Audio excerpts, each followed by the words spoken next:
What would you do if someone looked you dead in the eye, smiled like you were invisible, stole your seat right in front of everyone, and had no idea they had just humiliated the man who owned everything around them? Stay with me, because by the end of this story, you'll see exactly what happened when arrogance mistook silence for weakness, and why one sentence turned a room full of confidence into pure fear. And trust me, the final moment in this story is worth waiting for. The cabin was quiet in the way only expensive places know how to be quiet. Not silent, controlled. Every sound felt softened by wealth. The low murmur of polished conversation. The muted clink of crystal against glass. The faint rustle of tailored fabric and expensive impatience. This wasn't a commercial flight in the ordinary sense. It was a private corporate route disguised as luxury, filled with the kind of people who measured each other in glances, brands, and last names. In this part of the world, no one asked who mattered. They assumed they could tell just by looking. That assumption was about to become very expensive.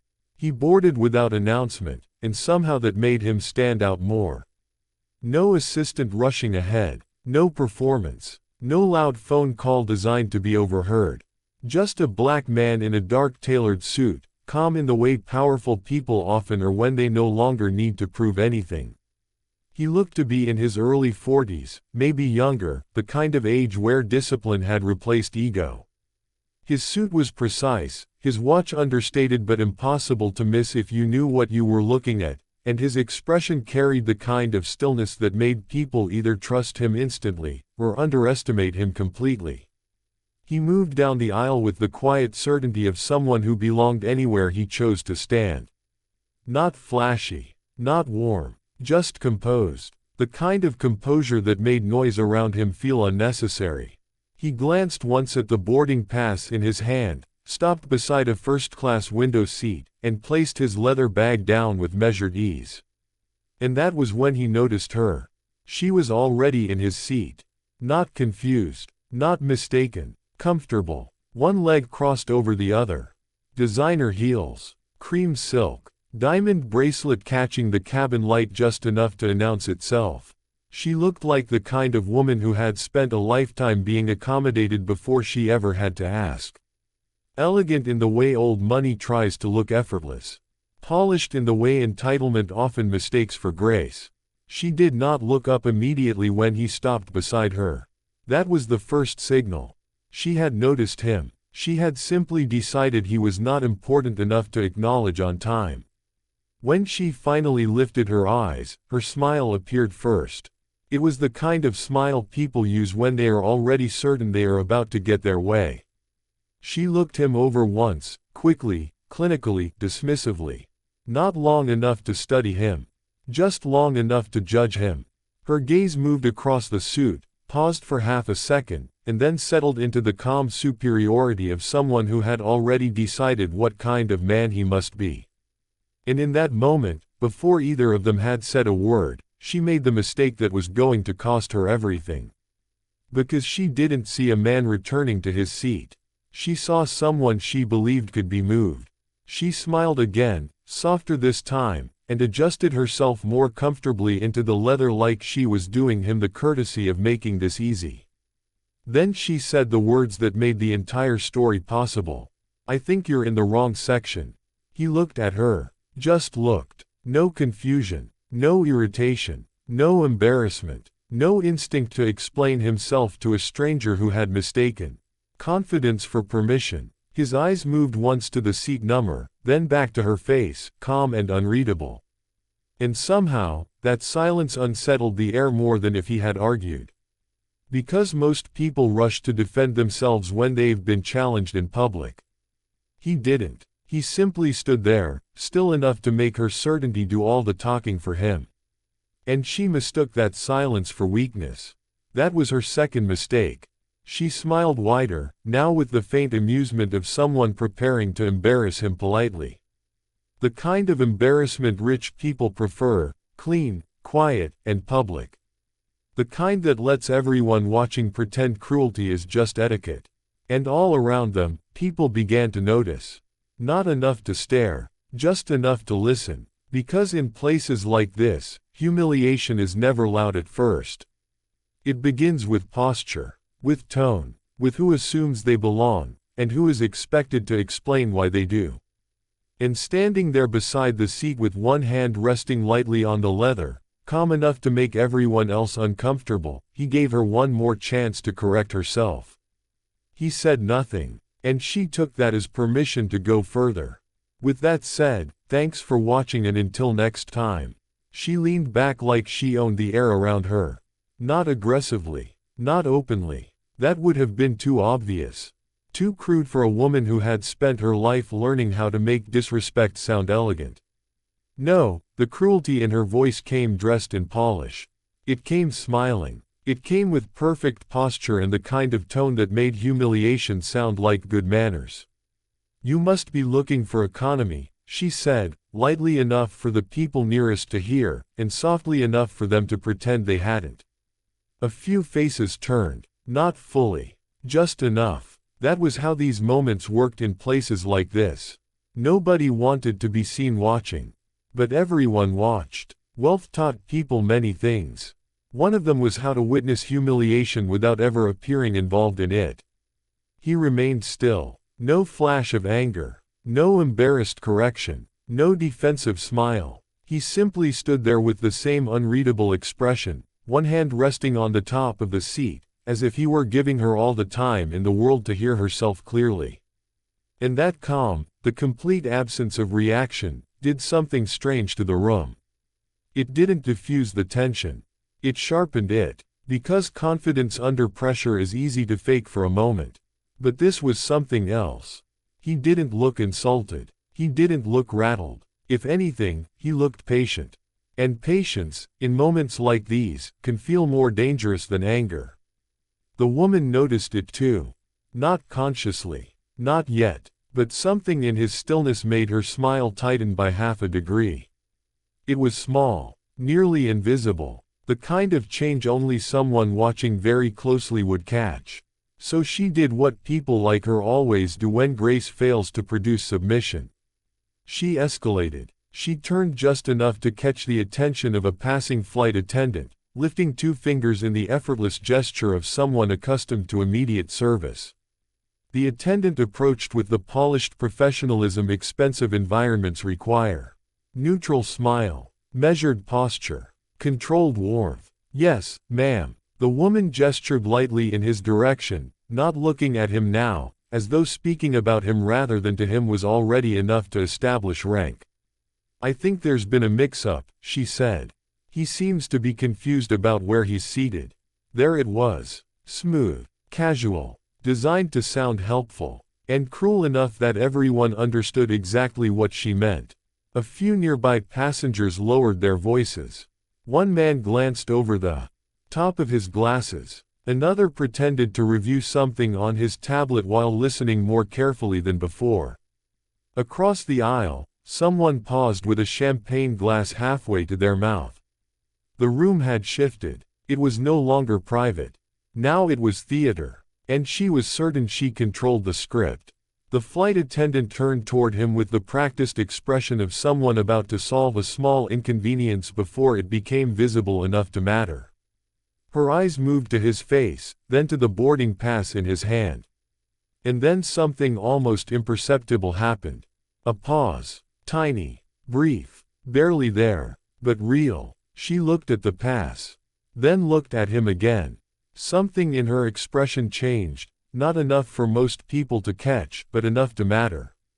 Recognition? No, not yet, but hesitation. And in rooms built on hierarchy, hesitation is never random. The woman noticed it immediately and misread it just as quickly. She smiled, more confident now, mistaking the pause for compliance. "Yes," she said, smoothing the cuff of her sleeve. "I'd appreciate if we could clear this up before departure." Her tone had shifted again. Still polite, but no longer pretending this was a misunderstanding. Now it was instruction. The attendant did not answer right away.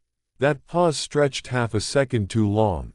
And in elite spaces, half a second is enough to alter the temperature of a room. The woman's smile held, but only just, because for the first time, Something had entered the air that had not been there before. Not resistance, not correction, uncertainty. And uncertainty, in a room full of people used to reading power instantly, is the first crack in certainty. Still, she pressed forward. Because people who have spent too long being obeyed often mistake hesitation for weakness. He shouldn't be here, she said, more quietly now, but with enough edge to remove any doubt about what she meant. Not confusion, not concern, judgment. The attendant looked at her, then at him, then at the seat, and for one brief, dangerous second, no one moved. No one spoke, and the silence that followed was no longer polite. It was evaluating. The silence held just long enough to become uncomfortable. Not for him, for everyone else. Because silence in public conflict creates a vacuum, and people rush to fill vacuums with assumptions. In the half-second that followed, the cabin had already begun doing what rooms like this always do best, calculating. Measuring clothing, posture, tone, confidence. Deciding, quietly and instinctively, who belonged and who would be asked to prove it. The woman had already made her decision. The cabin, she assumed, was simply catching up. The flight attendant offered a small professional smile, the kind designed to keep discomfort from becoming spectacle. "May I see your boarding pass, sir?" Her tone was polite, neutral. But neutral in these moments was never neutral. Neutral meant the burden had already shifted. It meant he, not she, had been selected as the one expected to verify his right to remain where he stood. The woman heard that and relaxed. Not visibly, not enough for most to notice. But it was there, a softening in her shoulders, a quiet return of confidence. That tiny internal exhale of someone who believed the world had corrected itself exactly as it should. There it is, her posture seemed to say. Order restored. He looked at the attendant for a moment, then handed her the boarding pass without a word. No irritation, no rush, no effort to reclaim dignity through performance. Just calm compliance so effortless it almost felt deliberate. And that calm made the moment stranger. Because there was something unsettling about a man being publicly questioned in a room built on status, and behaving as though none of it required defense. The attendant took the pass. Looked down. Read it once. Then again. This time longer. The shift in her face was almost invisible. But it was there. Her expression did not collapse. Her posture did not change dramatically. She was too well trained for that. But something behind her eyes sharpened. The kind of subtle recalibration professionals make when a situation has quietly become more important than it first appeared. She looked up at him. Then back at the pass. Then, very carefully, at the woman in the seat. The woman smiled as though the outcome had already been confirmed. "Thank you," she said, with the polished certainty of someone receiving service she had never doubted was hers. But the attendant still did not speak. And now the silence had changed again. It was no longer uncertainty. It was hesitation with consequences. The woman felt it this time. A tiny pause entered her face. A slight narrowing at the eyes. Not concern, not yet, just irritation that this was taking longer than it should. Because people used to power do not notice resistance immediately. They notice delay. And delay, to them, feels like disrespect. She crossed one leg more tightly over the other and smiled at the attendant with that same controlled pleasantness now carrying the faintest edge of warning. "Well?" she asked. One word, softly delivered, but no longer polite. The attendant lifted her eyes. And for the first time since she arrived, she did not answer the woman first. She looked at him, not fully deferential, not yet, but differently than before, and when she spoke, her tone had changed by a degree so slight most people would miss it. "Thank you, sir." Sir. Small word, massive shift. The woman caught it instantly. So did everyone else. Because titles matter in rooms like this. And the room had just heard one used with a level of care that had not been there a moment ago. The woman's smile held, but only on the surface. Underneath it, something tightened. The attendant lowered the boarding pass slowly, measured, controlled, then turned her attention toward the woman seated where she should not have been. And suddenly, for the first time since this began, the balance in the room no longer felt automatic.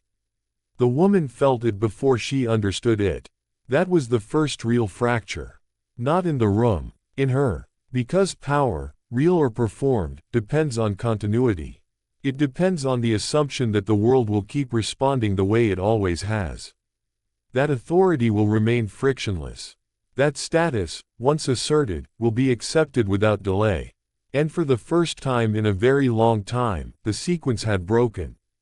The attendant turned to her with the same polished professionalism she had worn from the beginning, but now it carried something different beneath it. Precision. Not warmth. Not apology. Precision. "Ma'am," she said evenly, "I'm going to need to ask you to check your boarding pass." The woman blinked once. Not because she hadn't heard the words. Because she had. And for half a second, her mind rejected them. Not the request itself. The direction of it. That request was supposed to move one way. Downward. Toward him. Not toward her. She let out a short breath that might have been a laugh if it weren't so sharp around the edges. "I beg your pardon." Still smiling. Still polished. But the smile had changed now. It was thinner. Tighter. No longer amused. The attendant did not move. "I'll need to verify your assigned seat, ma'am." There it was again. Professional. Measured. Irrefutable. And in that instant, the woman made the mistake people like her always make when control slips in public. She tried to regain it through tone. "Do you know who I am?" The words landed exactly the way she intended them to.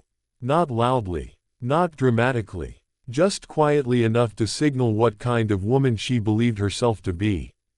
Not someone questioned. Someone recognized. Around them, the cabin shifted again. Not visibly, but attentively. People who had been pretending not to listen were no longer pretending very hard. Because everyone in that cabin understood what those words really meant. This was no longer about a seat. It was about hierarchy. And she had just invoked hers. The attendant held her expression. Calm. Professional. Unmoved. A skill that takes years to perfect. "Yes, ma'am," she said. "And I still need to see your boarding pass." The woman's eyes hardened. Only slightly. But enough. There it was now, beneath the polish, beneath the social grace, beneath the cultivated elegance. Not confidence. Expectation. The expectation of compliance. The quiet outrage of someone unaccustomed to hearing no in a room where she had already decided she mattered more than everyone else in it.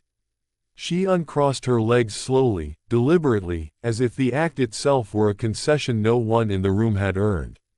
Then she reached into her handbag with the kind of controlled irritation that suggested she was no longer participating in a misunderstanding, but tolerating incompetence.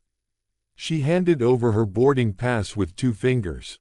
The attendant took it, looked down, read it once, then again, and this time, she did not need long. The answer was immediate, and dangerous. The woman saw it in her face before a word was spoken. Not confusion, not uncertainty. Confirmation. A small silence opened, the kind that appears just before truth becomes expensive. The attendant lifted her eyes. And when she spoke, her voice remained perfectly calm. "Ma'am," she said, "you're in the wrong seat." No one moved. No one spoke. But the air in the cabin changed all at once. Not loudly. Not dramatically. Just completely. Because there are few things more violent in elite spaces than a public correction delivered without emotion. The woman froze. Not visibly at first. Just enough to be felt. A stillness in the mouth. A pause in the eyes. A delay between what she had heard and what her pride would allow her to process. She looked at the attendant. Then at the seat. Then, for the first time since this began, at him. Really at him. Not as an inconvenience. Not as an interruption. Not as someone to dismiss. But as a man she had just gambled against in public. And was no longer entirely sure she had read correctly. And for the first time since he had stopped beside that seat, she actually looked at him. Not glanced. Not assessed. looked. It happened in layers. First the suit. Not expensive in the loud, attention-hungry way she was used to seeing from men who wanted to be mistaken for power.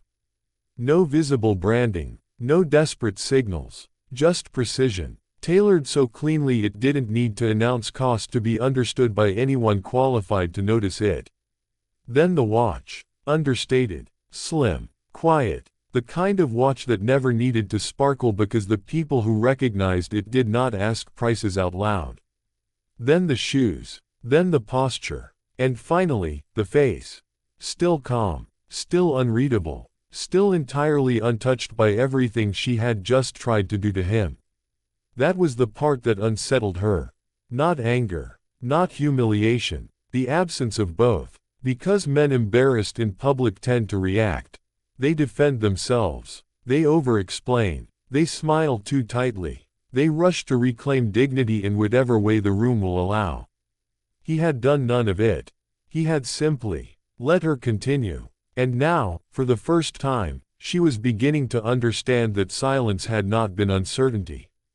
It had been permission, not given to her, given to the room, permission to watch her reveal herself completely. The attendant held out the boarding pass. Your assigned seat is 4 rows back, ma'am. Still polite, still measured, still devastating. The woman took the pass, but not immediately. Her fingers closed around it a fraction too late, as if her body had lagged behind the correction.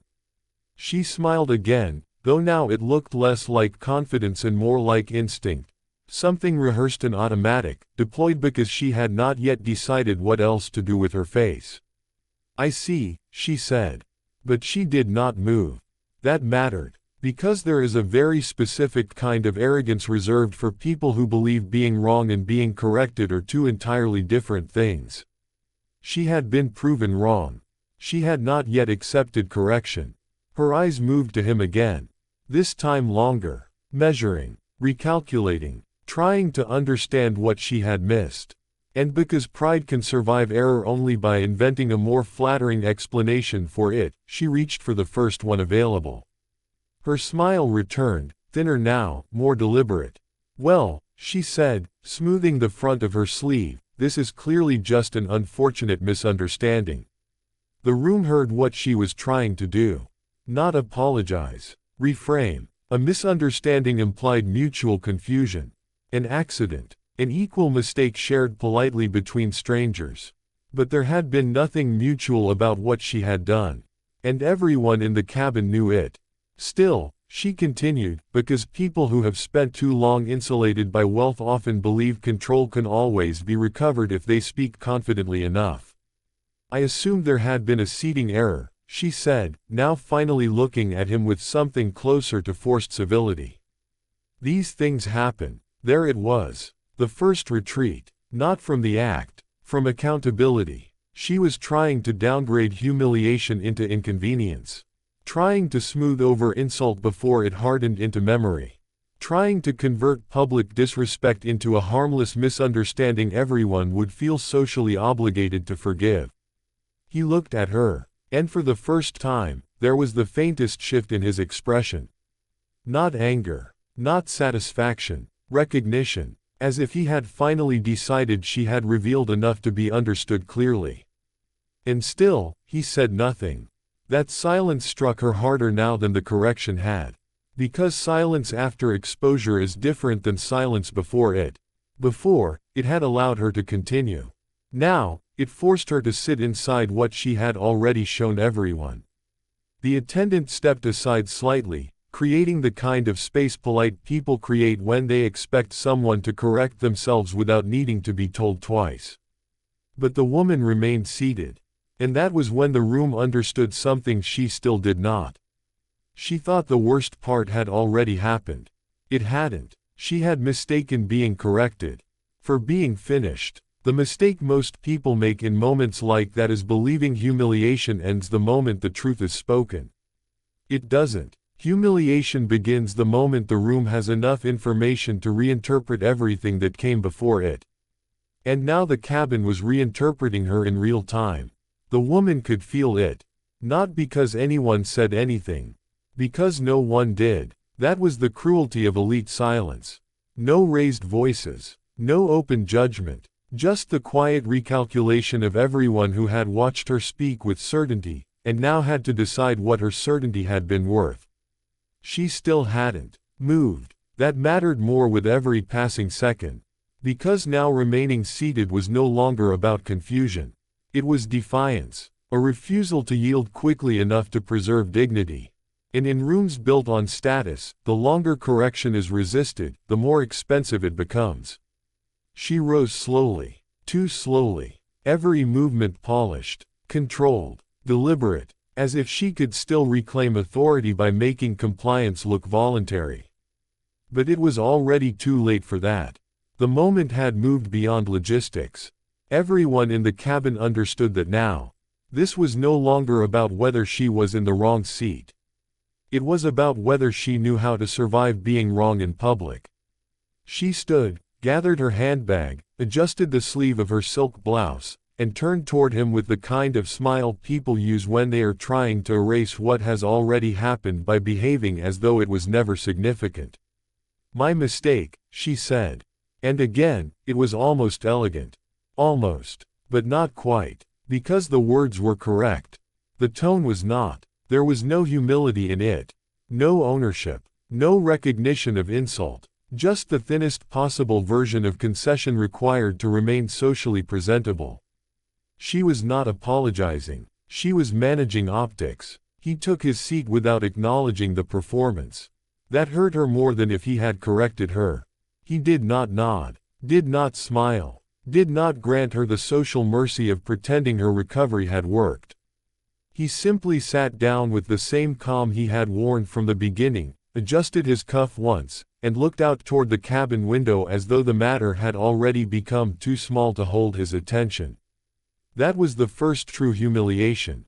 Not being corrected, being dismissed. Because correction still grants importance.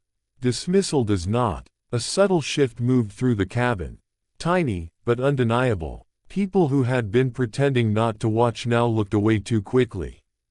The kind of look away reserved for moments when someone has been socially undressed and everyone knows it. The woman felt it immediately. The attention leaving her did not feel like relief. It felt like judgment completed. And still, she could have saved herself.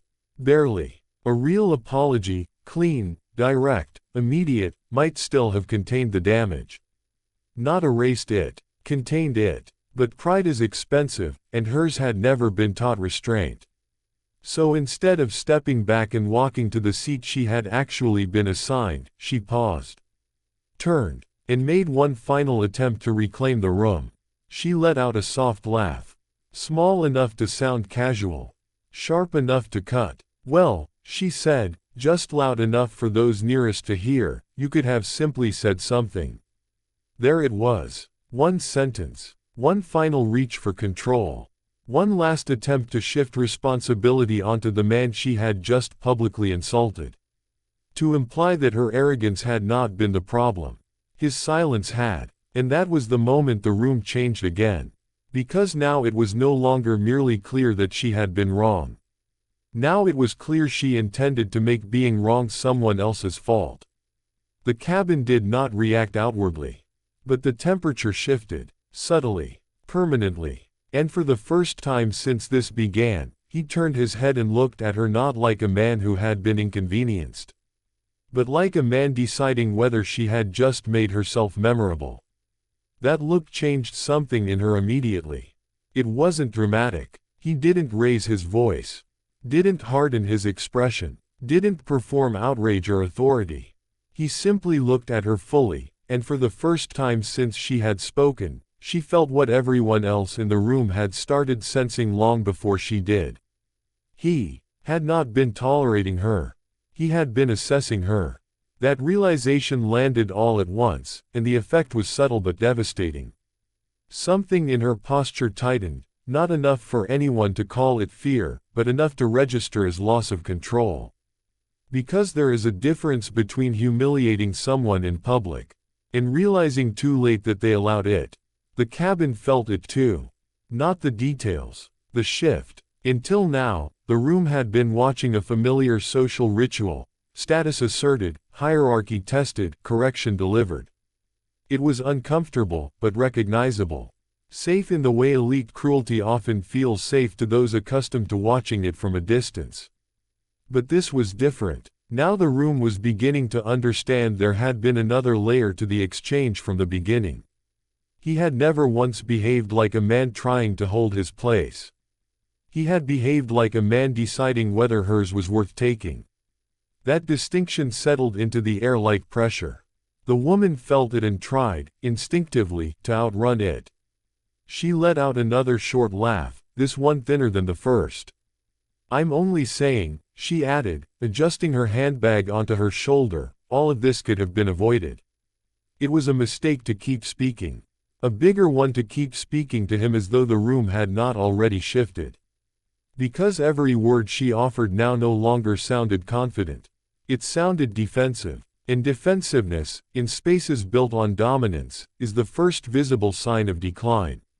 He studied her for one measured second longer. Then finally spoke. His voice was calm, low, controlled. The kind of voice that never needed volume because it had never relied on being ignored. "No," he said. It couldn't have. Silence. Instant. Complete. Not because he had spoken loudly. Because he had spoken with certainty. And certainty, delivered without emotion, lands harder than anger ever could. The woman froze. Just enough. Her fingers tightened slightly around the strap of her handbag. She had expected irritation, maybe a polite correction, maybe the wounded sharpness of a man trying to recover dignity. What she had not expected was refusal. Simple, direct, total. And now, for the first time, she had no instinct ready for what came next. Because he had done something she was not prepared for. He had declined the version of reality she was trying to offer the room. Not emotionally. Not socially. Absolutely. A few people nearby looked up again. Not because of volume. Because of tone. There was something in his voice that changed the geometry of attention around him. The kind of stillness people notice before they understand why they've gone quiet. The woman's smile faltered, only slightly, but this time there was no recovering it fast enough to hide the delay. "I beg your pardon," she asked. And now, for the first time since this began, the question no longer sounded like control. It sounded like uncertainty. He held her gaze, still seated now, still calm. Still not performing for anyone else in the cabin. That was what made it heavier. He wasn't addressing the room. He was addressing her. And somehow that made everyone feel implicated anyway. "You assumed," he said evenly, "that I needed to explain myself to you." No one moved. The sentence landed with surgical precision. Not loud enough to be called confrontation. Too clean to be mistaken for anything else. The woman stared at him. He continued, the same calm, the same measured cadence. "You decided I was in the wrong place before you had enough information to be certain." A pause. Not for effect. For finality. Then you made that assumption public. The words were not sharp. That was what made them devastating. He wasn't insulting her. He was documenting her. And there is nothing more unsettling to arrogant people than hearing themselves described accurately in front of witnesses. The silence that followed did not feel awkward. It felt official. That was the first moment the room stopped treating what was happening as social tension and started treating it as something else entirely. Not an argument. Not a misunderstanding. An evaluation. And somehow, without raising his voice or changing his posture, he had become the only person in the cabin not reacting. Which meant, by default, everyone else was reacting to him. The woman felt it immediately. That subtle but unmistakable collapse of social control, the moment attention no longer follows the loudest person in the room, but the stillest. She opened her mouth, then stopped. For the first time since he'd approached the seat, she had no polished line ready. No elegant deflection, no social maneuver smooth enough to reposition what had just happened. Because he had done something deeply dangerous to people like her. He had removed tone from the equation. And without tone to hide inside, all that remained was the truth of what she had done. The woman's expression shifted again, but now the changes were harder to conceal. The smile was gone, not dropped, displaced, replaced by the strained neutrality of someone trying to regain composure before anyone notices they've lost it. "This is getting unnecessarily dramatic," she said. There it was. The oldest retreat in the world. When accountability becomes uncomfortable, call the discomfort excessive. Minimize the event. Reframe the reaction. Make consequence seem inappropriate. It might have worked if he had been performing emotion. But he wasn't. He looked at her with the same steady calm and gave her nowhere to place the blame. "What's dramatic," he said, "is believing your assumptions become facts the moment you say them out loud." That landed harder than the first. Not because it was cruel. Because it was precise. The room absorbed it all at once. A man 2 rows ahead lowered the paper he hadn't been reading. Across the aisle, someone shifted in their seat and stopped pretending to look at their phone. Even the flight attendant had gone perfectly still, not intervening now, not redirecting, simply watching the exchange take its final shape. And the woman knew it. She could feel the room turning, not against her in any loud or theatrical way, but worse. Quietly. Completely. That was the thing about elite spaces. People rarely humiliate you openly. They simply stop lending you their assumptions. And once that happens, status evaporates fast. Still, she made one last attempt to recover the center. Her chin lifted by half an inch. Her voice cooled. "You're being very self-important over a seat." A calculated line, designed to shrink the conflict. Reduce the stakes. Make him seem emotionally invested in something too small to justify his tone. It was clever. It would have worked on most people. But by now, the room had already begun to understand something she still hadn't. This had stopped being about the seat the moment she made it about who deserved to occupy it. He studied her in silence for 1 second more. Then spoke with the same even calm that had made every word feel heavier than it should have. "This was never about the seat." That sentence moved through the cabin like a pressure change. No force, no volume, just impact. Because everyone knew, instantly, that he was no longer speaking only about what had happened between them. He was naming the thing beneath it. And now, whether they wanted to admit it or not, everyone listening understood exactly what she had tried to do. Not take a seat. Establish rank. Not correct an error. Enforce a hierarchy. Not solve confusion. Publicly decide who looked like they belonged. The woman said nothing. For the first time, not because she had chosen silence. Because she had run out of safe places to stand inside the conversation. And the room, now fully awake to what it was watching, had begun to wait for the only thing that mattered next. Who he actually was. The woman realized something unsettling at almost the same moment the cabin did. The conversation had stopped being about winning. And started being about understanding what she had already lost. That shift is quiet when it happens. No announcement. No dramatic reveal. Just a subtle change in how people listen to you afterward, like they are no longer hearing your words for content, but for damage control. She could feel it in the air now. Every second she remained standing there, she was no longer correcting a misunderstanding. She was being measured inside it. And the worst part was, she still didn't know against what standard. He remained seated, composed, hands relaxed, posture unchanged. Nothing about him suggested urgency. Nothing suggested he needed the situation resolved quickly. If anything, his stillness made it feel like time belonged to him more than anyone else in the cabin.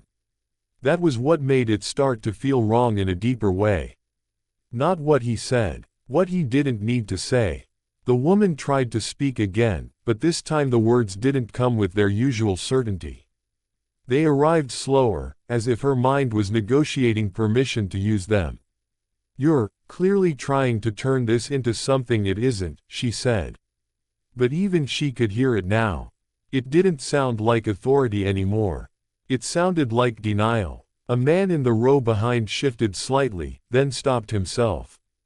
A woman across the aisle lowered her gaze, not out of disinterest, but out of recognition that watching any longer might require taking a side. The attendant stood still, no longer intervening. Not because she was uncertain anymore, but because the situation had moved beyond procedural correction. Now it was about hierarchy. And hierarchy, in rooms like this, does not get resolved by staff. It gets revealed. He finally looked away from the window and back at her. And for the first time since she had spoken to him, there was something different in his gaze. Not intensity. Finality. "You're right about one thing," he said calmly. The woman blinked once, caught off guard by agreement. It lasted only a second before it shifted. "You don't understand what this is." The room tightened again. Because that wasn't defensive. It was clarifying. The woman's mouth opened slightly, then closed. For the first time, she didn't have an immediate reply. He continued, voice still even, still controlled. "You assumed visibility meant relevance." A pause. That if you spoke loudly enough, confidently enough, you could define what you were seeing. Another pause. "But relevance isn't something you assign." Silence stretched. Not empty now. Full. "You either have it," he said, "or you don't." The words were not loud enough to echo. They didn't need to be. Because something about the way he said them made the cabin feel smaller. Not physically. Socially. As if the boundaries of what people thought they understood about this interaction had quietly shifted inward. The woman felt it more than anyone else. Because now she was no longer arguing about a seat. She was being placed inside a definition she didn't recognize. And worse, she didn't know who was defining it. Her confidence flickered again, not enough for anyone to see clearly. But enough for her to feel it herself. A loss of footing she could no longer mask with tone or posture. She looked at him again, searching for the version of him she thought she had misread. But there was no misreading anymore. Only reclassification. And then, quietly, almost gently, he said the sentence that changed everything that came before it into something else entirely. "I own your company." No reaction followed immediately. Not because the room didn't hear it. Because the room didn't process it instantly. Some words don't land like information. They land like restructuring. The woman did not move. Not at first. Just stared at him, trying to connect the sentence to something recognizable. Something logical. Something that could be contained inside the world she understood. But nothing fit. And that was when the silence stopped being neutral. And became irreversible. The words didn't echo. They settled. And that was worse. Because echoes fade. But something that settles changes the environment it touches. For a moment, the woman didn't react at all. Not because she was composed, but because her mind had not yet decided what category the sentence belonged to.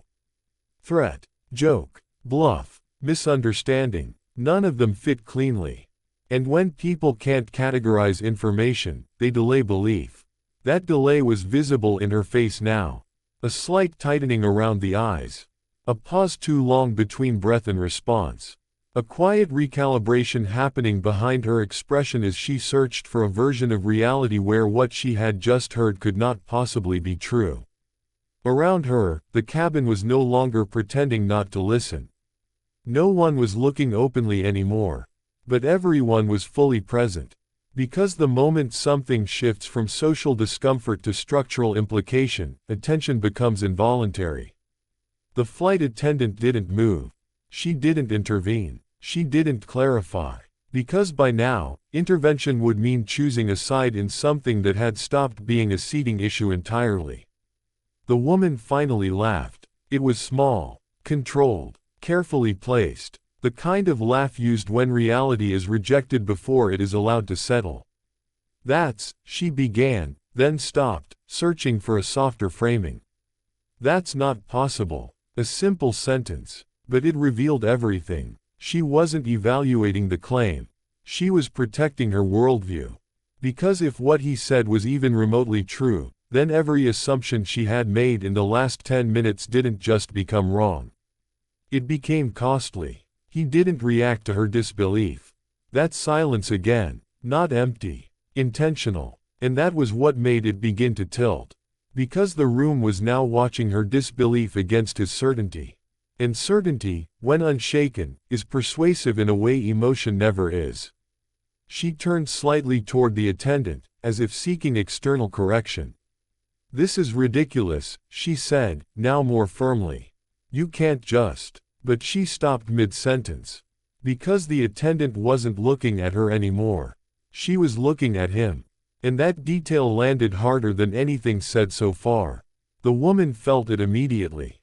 A drop in control. A shift in authority. The realization that the person she assumed would stabilize the situation was no longer positioned where she expected them to be. Her voice lowered, sharper now. "You're telling me he..." She gestured slightly toward him, searching for confirmation, correction, anything that would restore order. But no one answered her. Not immediately. And in that absence, something uncomfortable began to form. Doubt. The attendant finally spoke, carefully. "Ma'am," she began, but paused. Not because she didn't know. Because what she was about to confirm could not be delivered casually anymore. The woman's gaze sharpened. "Say it," she insisted. And now the cabin felt it fully. The moment before truth becomes irreversible. The attendant inhaled once, controlled. And then, quietly, professionally, without emotion. "Yes," she said. "He owns the company that operates this flight." The sentence didn't land like shock. It landed like collapse. Not loud, not dramatic, structural. The woman didn't speak. Not immediately. Because there are moments when speaking feels like continuing a life that has already changed direction without your permission. Her hand loosened slightly on the strap of her handbag. Not dropping it, just losing certainty in it. Her eyes moved back to him again. And now she wasn't looking at a stranger. She was looking at a consequence she had already initiated and could no longer reverse. The room didn't react outwardly. But the way people sat changed. Subtly, almost imperceptibly, because hierarchy had just been clarified. And everything they thought they understood about the last 10 minutes had to be rewritten in real time. He finally spoke again, still calm, still composed, not louder, not harsher, just final. "This is why I didn't need to argue." A pause. "You already decided what I was." His gaze held hers, not with anger, but with the quiet certainty of someone who had never once needed permission from her interpretation of him. "And you were wrong." The words weren't delivered to hurt her. They were delivered to end the ambiguity. And that was when the real weight of the situation finally arrived. Not humiliation, not confrontation, understanding. And understanding, in that cabin, was far more dangerous than anything that had happened before it. The woman didn't respond immediately. Not because she had nothing to say. Because everything she could say suddenly felt unusable. That is what realization does when it arrives too late. It doesn't just correct perception. It dismantles the language you were planning to use to defend it. Her mind replayed the last several minutes in fragments now, no longer as a confident narrative, but as a sequence of warnings she had failed to recognize. The seat, the silence, the calm refusal to be unsettled. The way the room had subtly shifted around him before she even understood why. And now the sentence she could not unhear. "He owns the company." It should have felt impossible. But what made it worse was that nothing around her was contradicting it anymore. No one was rushing to dismiss it. No one was laughing. No one was stepping in to correct the story back into something safer. Even the cabin itself seemed to have accepted a new configuration of reality without needing permission to do so. That was the part she couldn't process. In her world, statements like that were debated, verified, challenged, negotiated. But here, in this space, the statement had not been offered for debate. It had been offered as fact. And worse, confirmed as such. Her throat tightened slightly. Not panic. Not yet. But the beginning of something she had not prepared for in any version of this situation. Accountability without escape routes. She forced a breath and tried to recover her composure the way she always had, through framing. "I wasn't aware," she said finally, carefully choosing each word as though tone alone could repair structure. But even she could hear it now. It didn't sound like confidence. It sounded like damage control. He looked at her for a long moment, not reacting to the explanation, not validating it, just observing it, and then he said something that removed the final place she had left to stand. "You didn't need to be aware," he said calmly. A pause. "You needed to be respectful." That word hit differently than anything before it. Because respect is not a misunderstanding. It is a choice. The woman felt something shift in her posture again, smaller this time, harder to see, but undeniable internally. The way people feel when they realize they are no longer in a debate they can win, but a record they cannot edit. She opened her mouth, then closed it again. The instinct to defend herself was still there, but it had lost its momentum. Around them, the cabin remained quiet. Not out of politeness now. Out of observation. People weren't watching drama anymore. They were watching consequence unfold in real time. The flight attendant finally stepped slightly back, as if physically creating space for something that no longer belonged in procedural handling. And that small movement reinforced everything. The woman saw it. Of course she saw it. And this time, she understood it correctly. She was no longer being managed. She was being observed. Her eyes flickered toward him again. But now there was no certainty left in the way she looked at him. Only recalculation. Because everything she had used to define him, his silence, his calm, his lack of reaction, had inverted. What she once interpreted as insignificance was now unmistakably authority. She swallowed, subtly adjusting her stance. Not fully surrendering. Not fully resisting. That unstable middle ground people fall into when pride hasn't accepted reality but survival has begun to negotiate with it. "I didn't intend," she started. But stopped. Because even she knew that sentence was already useless. Intent was not what this room had become interested in. Outcome was. He didn't let her finish. Not abruptly. Not harshly. Just calmly, as if closing a file that had already been reviewed. "Intent doesn't change impact," he said. A pause. "An impact is what people remember." Silence followed again. But this time it was different. It wasn't anticipation. It was resolution forming. The woman looked at him one last time, and for the first time since she had spoken to him, there was nothing left in her expression that could be mistaken for superiority. Only awareness, and the beginning of consequence. The cabin, still quiet, had already started to understand what would happen next. Not loudly, not publicly, but permanently. She finally understood something she had refused to consider since the moment she took the seat. This was never a public argument. It was a private collapse happening in front of witnesses.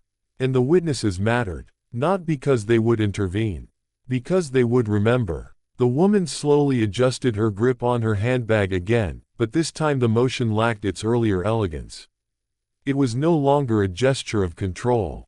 It was a gesture of grounding, someone trying to reattach themselves to the version of reality that had just stopped cooperating.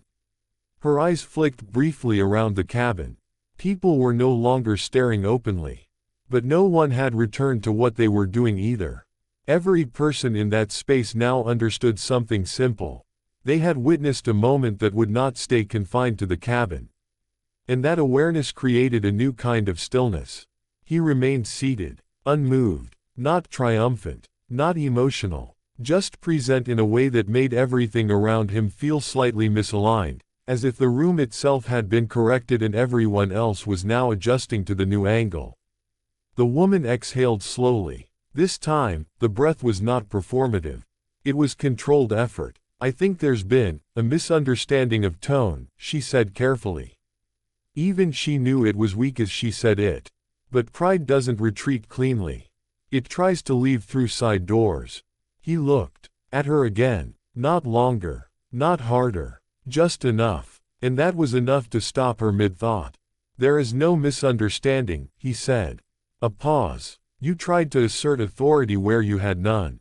No anger. No judgment in his voice. Just structure. And structure is harder to argue with than emotion.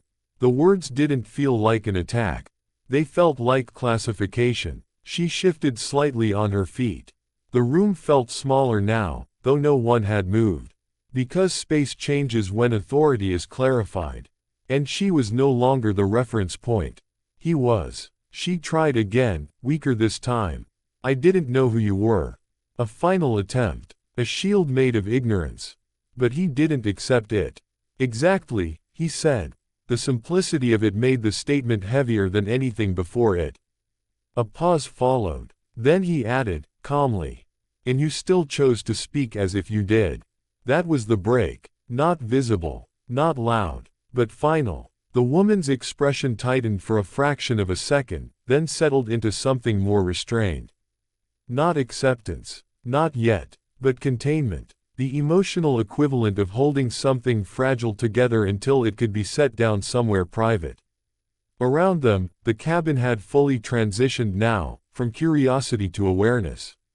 No one was watching for drama anymore. They were watching for resolution. For what kind of ending this interaction would be allowed to have. Because now everyone understood the imbalance. She had spoken first. She had assumed authority. She had been corrected. And she had now learned who she had spoken to. But what came next mattered more than all of it. He finally leaned back slightly in his seat. A small movement. But it changed the atmosphere again. Not escalation. Conclusion forming. "I don't need an apology," he said calmly. The woman blinked. That was not what she expected. Because people in her position expect the final step to be humiliation or punishment or public reversal. But he offered none of that. He continued, "I need awareness." A pause. "That you don't decide someone's place before you understand it." Silence again. But this silence was no longer unstable. It was finalizing. The woman nodded once. Small. Contained. Not agreement. Recognition. Because for the first time, she understood something clearly. This moment wasn't going to be argued out of existence. It was going to remain. He looked away from her then, returning his gaze toward the window as if the matter had reached its natural end. And that was what made it irreversible. Not anger. Not confrontation. Closure without her permission. The woman stood there a moment longer than she should have. Not because she didn't understand what had been said. But because accepting it meant accepting something larger than embarrassment. It meant accepting that her judgment, fast, automatic, socially reinforced, had failed in a place where she believed it never could. And that realization doesn't land all at once. It settles in layers. First comes disbelief, then discomfort, then, slowly, the beginning of correction. Around her, the cabin had already moved on in a subtle way. Not physically, not loudly, but socially. The attention that had once been anchored to her had shifted elsewhere, as if the room itself had decided the moment of observation was complete. That shift was more painful than confrontation. Because confrontation still makes you the center of the story. Indifference removes you from it. She adjusted her posture again, this time with less precision. Her earlier confidence, the effortless ease of someone accustomed to being accommodated, had been replaced with something more careful. Controlled, but no longer dominant. She finally took a step, then another. Not toward him, away from him, back toward the seat she had been assigned. But even that movement felt different now. Because it wasn't a correction. It was a return, and returns carry their own kind of weight when they follow public certainty. As she walked, she could feel it, the invisible awareness of the cabin tracking her movement without needing to look directly. Not judgment in the overt sense. Something quieter, more permanent, memory forming. He did not watch her leave. That mattered more than anything he could have said. Because if he had watched, it would have preserved the interaction as something still active between them. But he didn't. He had already closed it. And that absence of attention sealed the hierarchy more cleanly than any confrontation ever could. The flight attendant shifted slightly, then stepped aside to allow her passage without comment. Even that small gesture reinforced what had changed. The woman noticed it immediately. Service had not stopped, but it had reoriented. Everything had. She reached her assigned seat and paused before sitting down. For a brief second, she hesitated, not because she didn't know what to do, but because sitting felt like final acknowledgement. A quiet admission that the earlier version of events could not be recovered, only left behind. She sat, carefully, composed on the surface, but no longer performing confidence in the same way. Across the cabin, nothing dramatic happened. No one stared openly. No one whispered. But the energy had changed. That was the part she felt most clearly now. Not humiliation, recalibration. People had updated their understanding of her presence in that space. And worse, they had updated their understanding of him. She looked slightly toward him again, but only briefly. Not curiosity anymore. Measurement. Trying to understand what she had failed to see at first glance. But there was nothing left to extract from that distance. He remained as he had been throughout everything. Still, composed, unmoved by the entire sequence, as though it had unfolded at a different level of significance than the one she had been operating on. And that thought unsettled her more than anything he had said. Because it suggested the most uncomfortable possibility of all. That while she had been reacting, he had not been participating in the same way. A steward moved quietly through the aisle, and life inside the cabin resumed its surface rhythm again. Soft conversation, careful movement, the restoration of controlled normality. But nothing was quite normal anymore. Because everyone who had witnessed it understood something they would not need to discuss aloud. They had seen what happens when someone mistakes appearance for position, and meets someone who doesn't need to correct them loudly to be right. The woman leaned back slightly in her seat, finally still. Not comfortable, not confident, but contained. And somewhere in the quiet aftershock of everything, the realization settled fully. What had happened to her wasn't loud enough to be called a downfall. It was precise enough to be remembered as a lesson. The rest of the cabin slowly returned to its rhythm, but nothing about it felt fully restored. People resumed their quiet conversations. A glass was lifted. A screen was checked. A curtain of normal behavior was pulled back into place. But underneath it, something had changed permanently. Because once hierarchy is revealed in a room like this, it doesn't disappear when the moment ends. It lingers in how people reposition themselves afterward. How they speak, how they observe, how quickly they judge. The woman sat still for a long time. Not frozen anymore, just quiet. Her hands rested in her lap, composed, but no longer expressive. The version of herself that had entered the cabin, confident, unbothered, certain of her place in the social order, no longer matched the reality she was sitting in. And that mismatch was uncomfortable in a way she couldn't easily name. She glanced forward once, then stopped herself, because looking at him again didn't feel neutral anymore. It felt like reopening something that had already been resolved without her consent. Across the aisle, she could sense it, the subtle absence of the social warmth she had assumed would always be there. Not hostility, not rejection, just recalibration. People were no longer responding to her the same way. They were responding to what they now knew. And that distinction mattered. She adjusted her posture slightly, trying to reclaim some version of composure. But even that felt different now. Less like confidence, more like maintenance. He remained where he was. Still, unchanging. Not because he was detached from what had happened, but because nothing about it required further engagement from him. That was the part her mind kept returning to. He had not raised his voice. He had not fought for space. He had not attempted to dominate the situation in the way she was used to seeing power expressed. And yet, by the end of it, the room had reoriented itself around him without instruction. That contradiction lingered in her thoughts like an unresolved equation. She exhaled quietly, a controlled breath, then looked down at her hands. For the first time, the discomfort she felt wasn't about being corrected. It was about how quickly her certainty had collapsed under something she hadn't even recognized as resistance until it was too late. Not force, not confrontation, clarity. The flight smoothed into its steady pace again, the hum of engines filling the gaps where tension had once been sharp enough to notice. But the story that had unfolded in that small section of the cabin did not dissolve with it.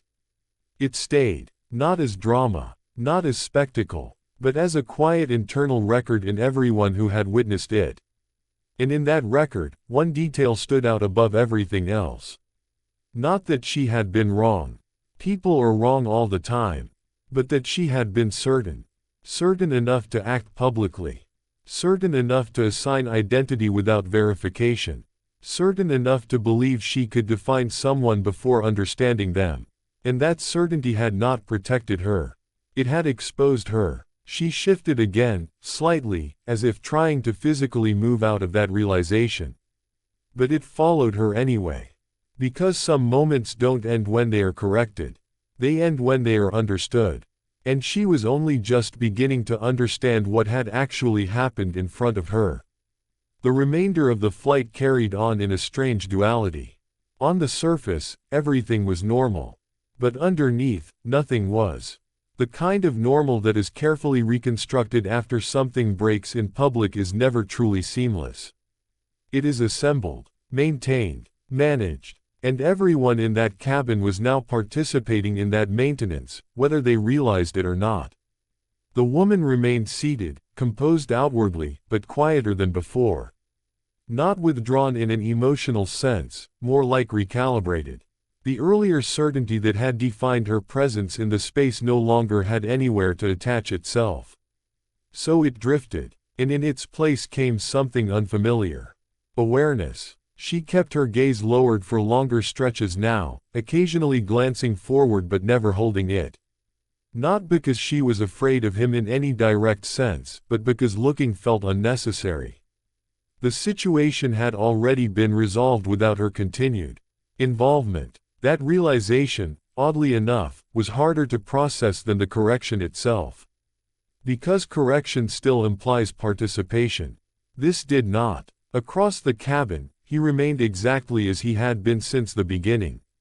Still, composed, undisturbed, not performing calmness, but existing in it as a default state. That distinction mattered more now than it had earlier. Because she could see it clearly in hindsight. He had never once adjusted himself to the situation. The situation had adjusted around him. She leaned back slightly, her expression neutral, but her thoughts no longer occupied with defense. They had shifted inward, replaying, reconstructing, trying to identify the precise point where her interpretation had failed. And the answer, when it came, was uncomfortable in its simplicity. It wasn't when she spoke too sharply. It wasn't when she assumed the seat. It wasn't even when she dismissed him. It was before all of that. It was the moment she believed she didn't need to know more before deciding. That belief, so small, so automatic, so socially reinforced in her world, was what had collapsed everything that followed. A quiet realization settled in her chest. Not regret in the emotional sense. Recognition of miscalculation. And for the first time, she understood that what she had experienced wasn't a confrontation she lost. It was a structure she failed to perceive. The cabin lights shifted slightly as the flight continued, the subtle adjustments of an environment moving toward landing. People began small, practical movements again, adjusting belongings, checking time, preparing for arrival. Normality returning in procedural form. But something else remained unchanged. The awareness of what had happened. And the awareness of who had caused it to resolve the way it did. She finally looked forward again. Not at him this time. Just toward the front of the cabin. And for the first time, there was no desire to reclaim the moment. Only the understanding that it could not be reclaimed. Because some moments are not undone by explanation. They are finalized by clarity. He had not taken anything from her. He had simply shown her what she had already assumed incorrectly. And in doing so, had left her with something far more lasting than embarrassment. Perspective. The plane continued its steady descent, and with it, the quiet transition back into the world outside the cabin began. But for her, something had already shifted internally in a way that would not reset once the wheels touched the ground. Because she now understood something she hadn't before. Power was not always loud, and misjudging silence could cost more than speaking ever could. The descent continued smoothly, but the atmosphere inside the cabin had permanently changed shape. It was no longer tense. It was resolved. There's a difference people don't often notice until they experience it firsthand. Tension demands attention, but resolution demands reflection. And reflection lingers far longer. The woman sat in quiet stillness now, her earlier posture fully replaced by something more restrained. Not defeated, not emotional, simply adjusted, as though her internal reference points had been quietly rewritten mid-journey, and she was still learning how to sit inside the new version of reality. She glanced down at her hands again, this time not out of discomfort, out of thought, because the most unsettling part of what had happened was not the correction itself. It was how easily it had been triggered by assumption. She had not been lied to. She had not been misled. She had simply decided too quickly. And that decision, made without sufficient understanding, had not just created embarrassment. It had exposed a gap in perception she hadn't known she had. Across the cabin, movement increased slightly as passengers prepared for landing.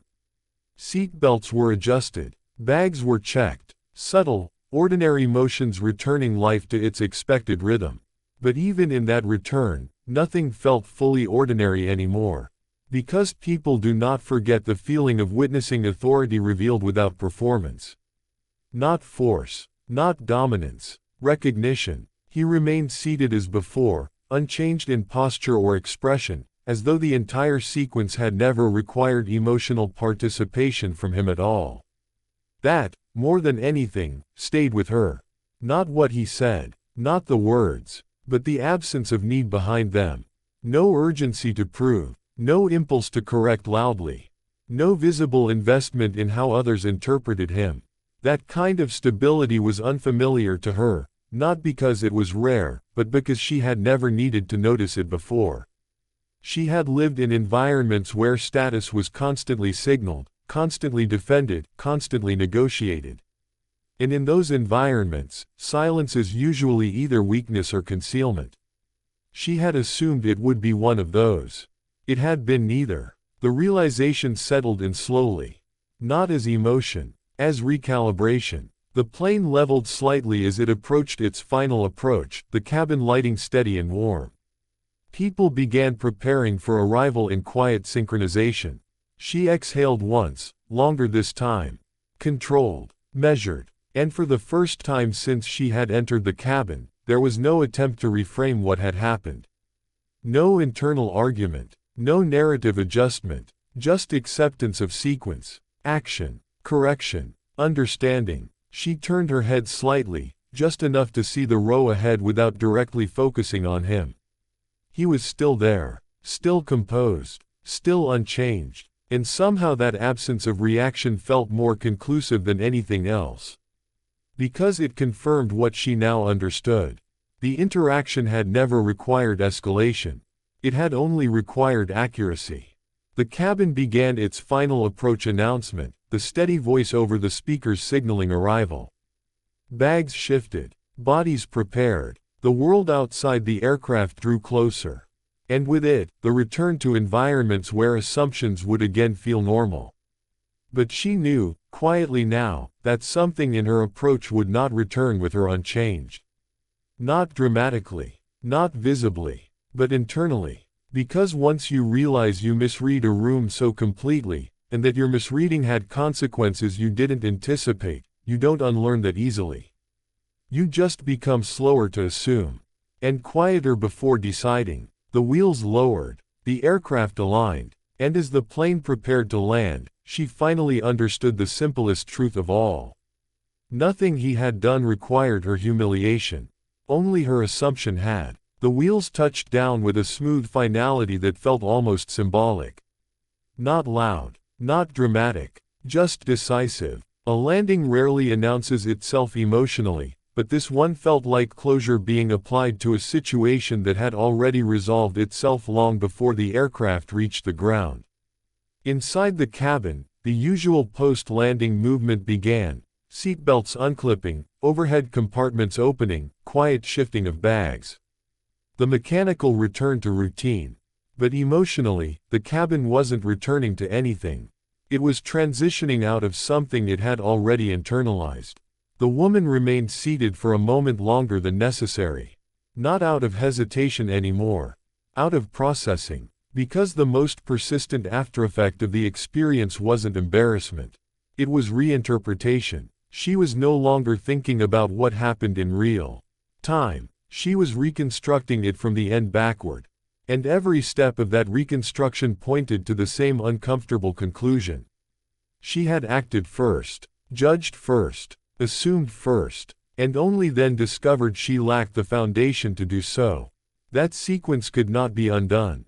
Only understood. She finally stood. Not slowly this time, not carefully, but normally, as if restoring herself to routine movement was the only appropriate response left available.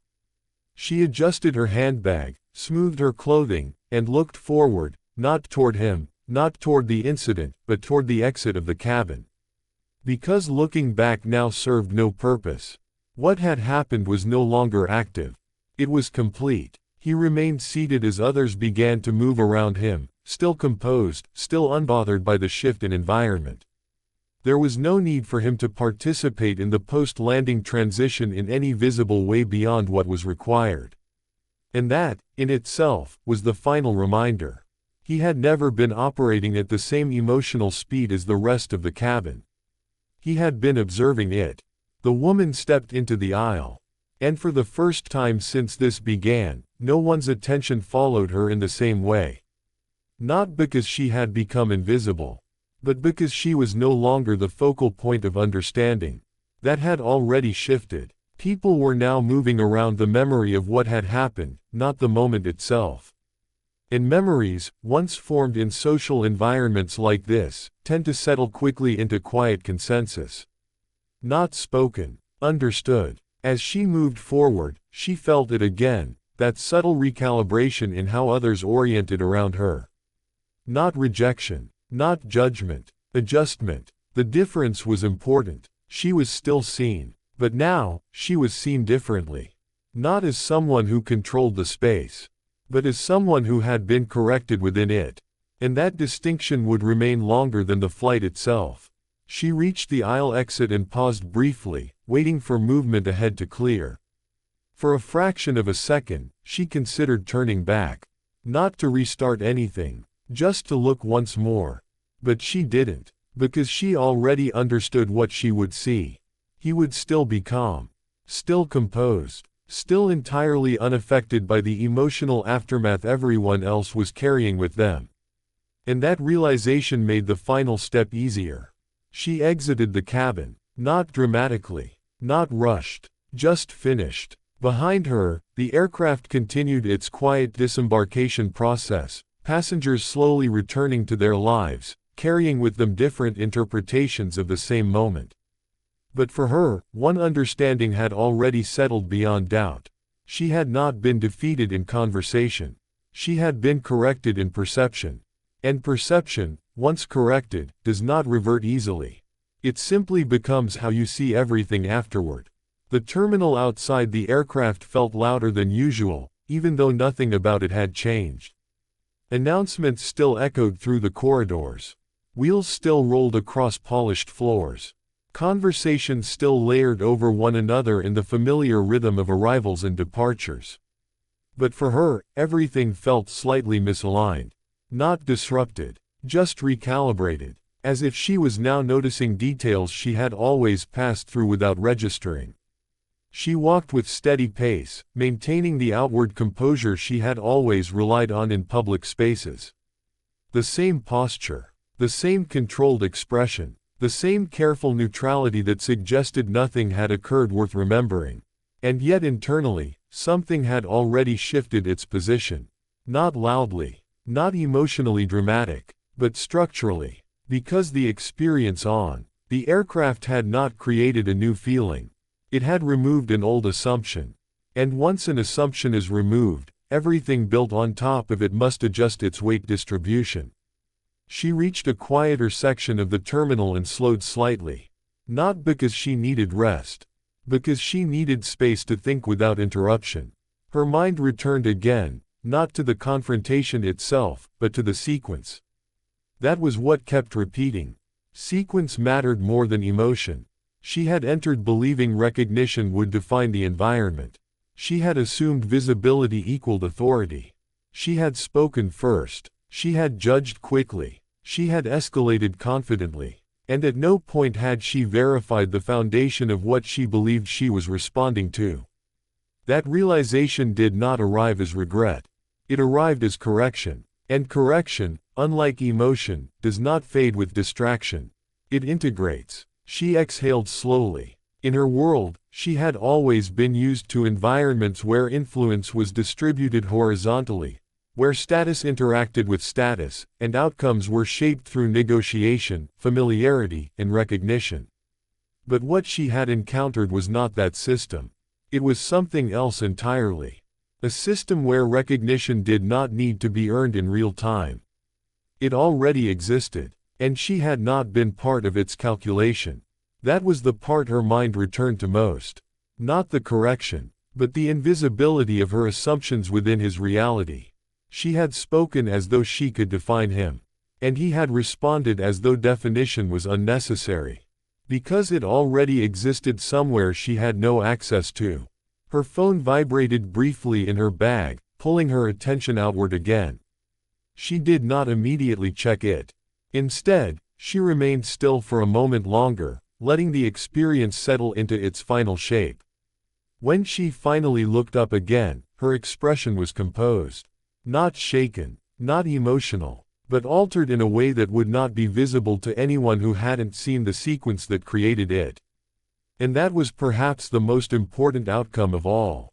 Because what had changed was not her position in the world. It was how quickly she now believed she understood it. She resumed walking, not hurried, not slowed, just adjusted. And somewhere behind her, the moment that had defined the flight continued to exist. Not as conflict, not as spectacle, but as a reference point that would quietly shape how she interpreted every similar situation moving forward. Because once someone shows you that certainty can be misplaced so completely, you stop trusting certainty the same way again. Outside the terminal, the world moved on exactly as it always did. Cars pulled in and out. Conversations rose and fell. People reunited, separated, rushed, waited. Nothing in the environment acknowledged what had happened on the aircraft minutes earlier. And that contrast was what made it feel more permanent, not less. Because most extraordinary moments don't announce themselves to the world afterward. They simply disappear into it. She stepped outside into the open air and paused briefly, letting the change in atmosphere register against her thoughts. The physical transition from enclosed cabin to open space should have felt freeing. Instead, it felt neutral. As though nothing in her external environment had changed enough to match what had changed internally. She adjusted her handbag strap and continued walking toward the pickup area.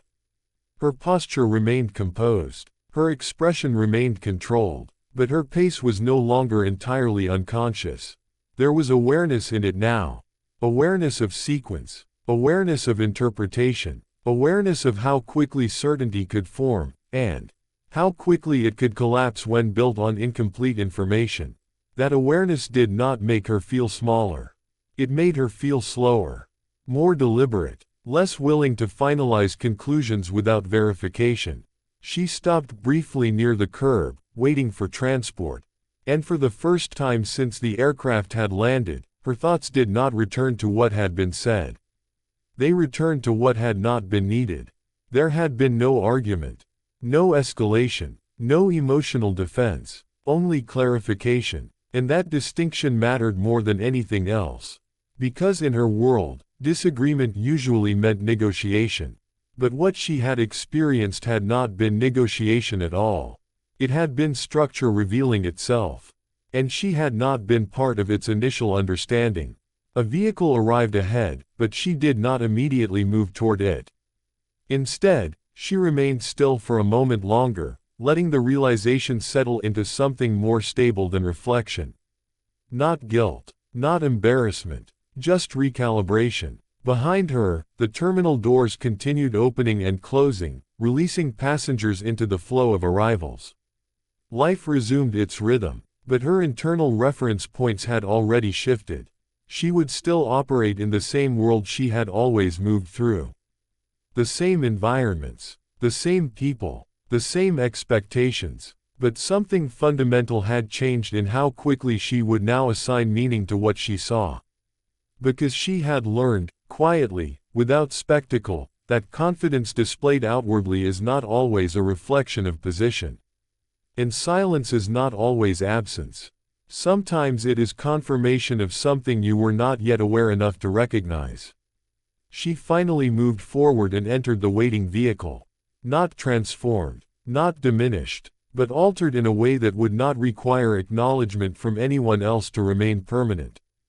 And as the door closed behind her, the last lingering trace of the encounter settled into its final form. Not as a confrontation she lost, but as a moment she would no longer misread in the same way again. Inside the vehicle, the quiet felt different from the quiet of the aircraft. Not because it was louder or softer, but because it was no longer shared. On the plane, silence had been collective, held between dozens of people who were all, in their own way, processing the same event. Here, it belonged only to her. That distinction mattered more than it should have. She leaned back slightly, letting her gaze rest on the passing movement outside the window. Traffic, people, buildings, the normal rhythm of a city that had no awareness of what had occurred in the sky above it. And that was the part her mind kept returning to. How something so structurally significant to her perception of a situation could remain completely invisible to everything else around it.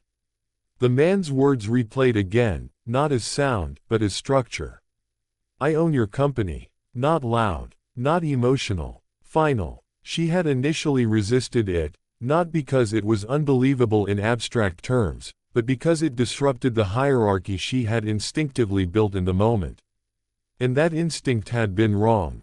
Not morally, mechanically. That realization was different, more uncomfortable, less negotiable. Because moral mistakes can be softened over time, mechanical misjudgments require correction in how you interpret reality.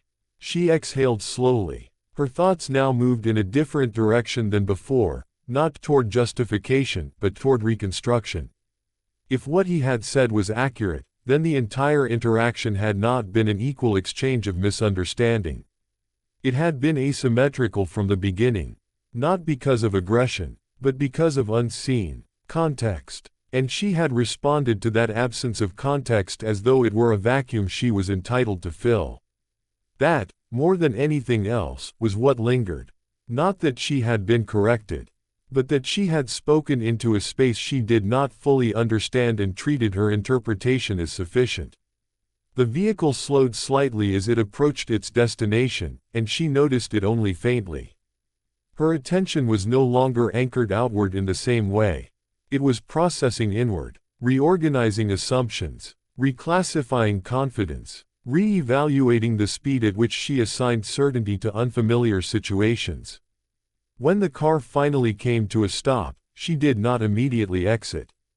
Not out of hesitation, but out of transition, because stepping out would mean resuming her external identity without pause.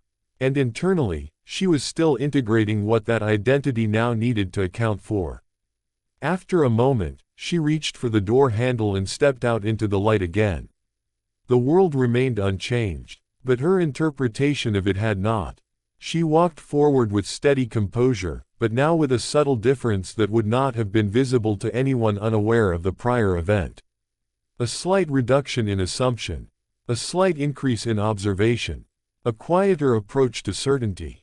And somewhere behind her, The encounter that had unfolded in the aircraft remained unchanged in memory, not as conflict, not as humiliation, but as recalibration. Because some moments don't end when they are resolved. They end when they permanently alter how you begin everything that follows.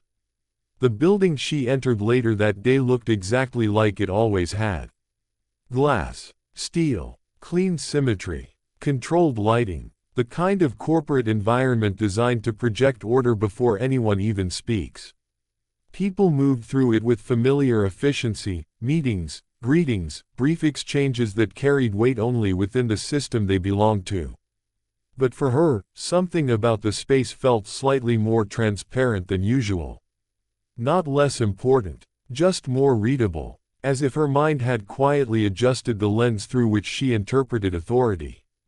She walked through the lobby with composed steps, acknowledging familiar faces, returning brief nods, maintaining the professional version of herself that had always functioned reliably in this environment.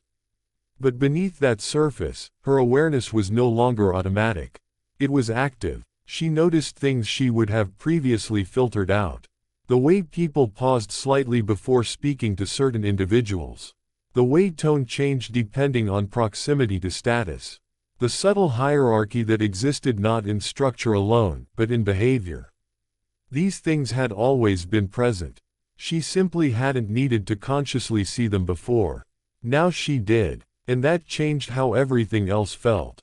She reached the elevator and stepped inside with others. The doors closed with a soft mechanical certainty, sealing the small space.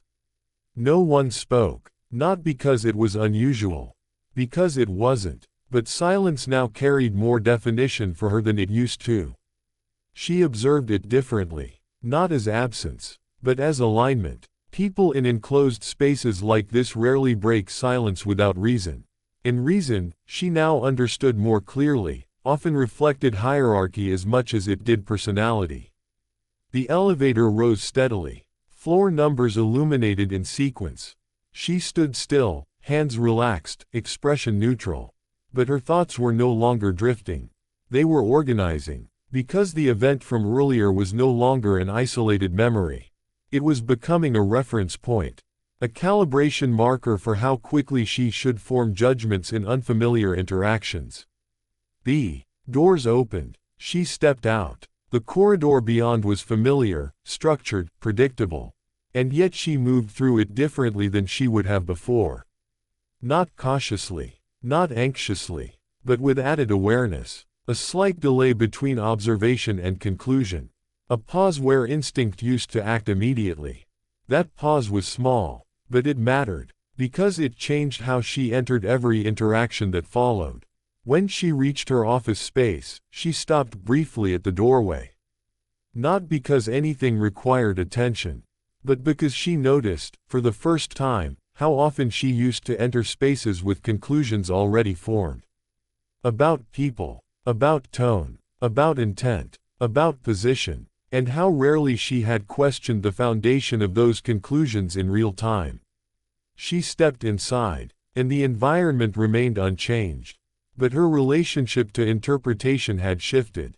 She sat down at her desk, placing her bag beside her, and allowed herself a moment of stillness. Not reflection on the event, but reflection on the mechanism behind it. Because what stayed with her most was not the man's words. It was her certainty before them, and the speed with which that certainty collapsed when confronted with context she had not accounted for. That realization didn't feel dramatic. It felt practical, like adjusting a system that had been functioning well enough to avoid failure, but not precisely enough to avoid error. She opened her laptop, paused. Then, before beginning her work, she leaned back slightly. Not thinking about him now, but about herself in that moment. And how easily confidence can appear identical to understanding, until something forces them to separate. She didn't think about the aircraft again in a single, dramatic flash. It returned in fragments, not as an emotional replay, but as small interruptions in otherwise normal thoughts. A phrase here, a pause there, the sound of her own certainty at the beginning, compared to the silence that followed it later. That contrast kept resurfacing, and with it, something more subtle began to form.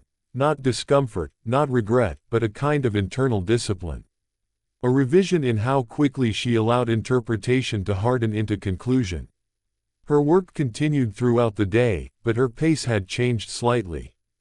Not slower, more deliberate. Each decision carried an extra half-second of consideration that hadn't been there before. A check that wasn't hesitation, but verification. By the afternoon, she found herself noticing patterns she would have previously processed automatically. How often people relied on assumption rather than information. How frequently confidence was used as a substitute for clarity. How easily authority could be projected without being examined. These were not new truths. She understood that. What was new was her awareness of how often she had participated in those patterns without questioning them. At one point, during a brief internal meeting, a colleague spoke with the kind of casual certainty that would normally pass without resistance. She found herself pausing internally before accepting it. Not challenging it, just not absorbing it immediately. That small difference changed how she listened, and how she evaluated. It was subtle enough that no one else would notice. But internally, it mattered. Because it marked the beginning of a separation between reaction and acceptance. Later, as the day slowed and the office shifted into quieter rhythms, she remained at her desk longer than usual. Not out of workload, but because she was still processing something that didn't require urgency to resolve. She thought again, not about the man specifically, but about the moment when her interpretation had failed. And more importantly, why it had felt so natural at the time. Because that was the part that stayed with her most. Not that she had been wrong, but that she had been confidently wrong without recognizing the gap. And that confidence had felt indistinguishable from correctness until it wasn't. She leaned back in her chair slightly, exhaling through her nose. There was no emotional collapse behind it. No lingering shock. Just clarity settling into place. And clarity, unlike emotion, does not fade with time. It integrates. By the time she prepared to leave the office, her mind had already adjusted its internal pacing. Not fundamentally changed, just refined. She stood, gathered her things, and paused briefly before exiting. A small habitual moment that now carried slightly more weight than it used to. Because she noticed, for the first time, how many conclusions she used to carry out of rooms without ever questioning whether they deserved to leave with her. She stepped into the corridor. And continued forward. Not different in appearance. Not different in role. But different in the space between observation and assumption. And that space, though invisible to anyone else, had already begun to quietly reshape the way she would move through every room she entered from that point onward. The days that followed did not announce any dramatic change. Nothing external shifted in a way that would signal transformation. There were no obvious interruptions to routine, no visible consequences, no conversations that referenced the flight again. And yet, internally, the experience did not fade the way ordinary moments usually do. Instead, it settled, like something placed carefully in the back of the mind. Not forgotten, not actively recalled, but present enough to influence how other thoughts were arranged around it. She noticed this most in quiet moments. Between tasks, between conversations, between decisions that would normally require no hesitation at all. A small delay would appear. Not hesitation in the emotional sense, but a pause where assumption used to operate instantly. That pause became more consistent with each passing day. And with it came a different quality of awareness. She began to observe how often people in professional environments made rapid interpretations based on limited information. Not maliciously, not carelessly, simply habitually. It was everywhere once she started noticing it. Tone replacing verification, confidence replacing clarity, position replacing understanding. These patterns had always existed in her surroundings. What had changed was her relationship to them.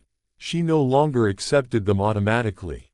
At least not immediately. That distinction mattered more than she initially expected. One afternoon, during a routine exchange with a senior colleague, she found herself listening differently than she would have before. Not skeptical, just slower to finalize meaning. The colleague spoke with the kind of certainty that usually passes unexamined in that environment. And she realized, almost quietly to herself, how easily she would have accepted it in the past without question. Not because it was necessarily wrong, but because it sounded correct. That difference, the space between sounding correct and being verified, had become more visible to her now. Later that day, she found herself recalling the flight again. Not the confrontation, not the words themselves, but the sequence, assumption, reaction, correction, understanding, and more specifically, the speed at which each phase had occurred without her awareness of the one before it collapsing. She had mistaken confidence for comprehension, and acted accordingly. That realization did not bring discomfort in the way she expected. It brought structure, a clearer sense of how judgment could fail without obvious warning. By the end of the week, this awareness had not grown louder. It had grown quieter, more integrated, less like a memory and more like a filter applied automatically before forming conclusions. She still operated as she always had, still spoke with clarity, still made decisions, still engaged fully in her environment. But something in the order of those processes had shifted slightly. Assumption no longer led, it followed, and in that subtle reversal, the experience from the flight had completed its transition from event to internal calibration. It did not end in a single moment. There was no final realization, no dramatic closure, no point where everything suddenly made sense all at once. Instead, it ended the way most lasting changes do. Quietly, by becoming normal. Weeks passed. The memory of the flight remained intact, but its emotional weight gradually diminished, not because it was forgotten, but because it had fulfilled its function. It no longer needed to be revisited with intensity. It had already changed how she processed things. And that change had stabilized. She still encountered the same environments, the same conversations, the same patterns of certainty in others. But her response to them was no longer automatic in the same way. There was now a consistent pause between observation and conclusion, a space where verification lived before assumption could take hold. Not doubt, not hesitation, precision. That was the real shift. One evening, after a long day, she found herself standing briefly by a window, looking out at the city without focusing on any one detail. Her mind drifted back, not to the confrontation itself, but to the moment she first assumed she understood him. Not because he was loud, not because he demanded attention, but because she had assigned him a position before allowing context to exist. And that, she now understood more clearly than before, was the real failure. Not that she had been corrected, but that she had concluded too early. The memory no longer carried tension. It carried structure, a reference point, a reminder of how quickly perception can solidify into certainty when left unexamined. She exhaled slowly, not with regret, not with emotion, but with understanding, because the most lasting impact of that encounter was not the correction itself. It was the awareness that followed it. That authority is not always announced. That silence is not always absence. And that certainty, when untested, is simply another form of assumption waiting to be exposed. She turned away from the window and resumed her evening without interruption. Nothing in her external life had fundamentally changed, but something in her internal process had. And that change no longer felt like something she had experienced once. It felt like something she now carried forward into every decision that followed.